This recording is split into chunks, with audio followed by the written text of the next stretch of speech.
OCHS is the Oahu Company of Historical Swordsmanship. We're a club dedicated to the fighting styles of medieval and Renaissance Europe. We practice medieval and Renaissance martial arts, primary swordsmanship.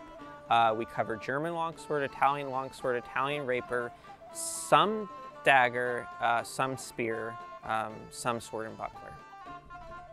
It's a pretty dangerous martial art, so we have to use quite a bit of gear, heavy gear. We're using modified fencing masks that have back of the head protection. We're using elbow and knee protection. We're using heavy padded jackets and heavy padded gloves. And then the swords we're using are called a feather or Federschwert, which is a feather sword. It's a skinny version of a long sword, no edge, it's all blunt, rounded tip. It's actually a period accurate training tool for a long sword. Swinging swords and having fun doing sword fights with friends in the park, in the beautiful sunshine. But also, we do take ourselves seriously, and we do have a structure and a curriculum, and it is also, I would say, a martial arts school.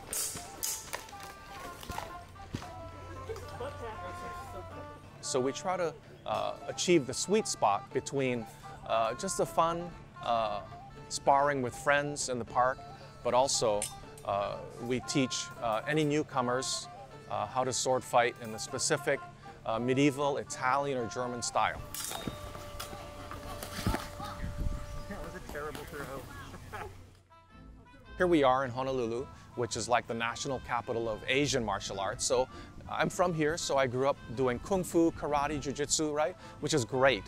But what's exotic and different is European martial arts. We don't really often associate martial arts with Europe, but Europe had an equally strong and rich and interesting martial arts tradition. In medieval fighting, in medieval martial arts, the long sword was not the primary weapon, but a lot of people consider it the coolest, right? You associate knights and knight fighting with a two-handed longsword, right? King Arthur, he didn't have like a famous spear or a famous lance. He had Excalibur, right? You pull the sword from the stone, right? Yeah, you don't pull a dagger from the stone or a flail from the stone, right? So for that reason, the longsword, whether German or Italian, is the most iconic, right? The most symbolic.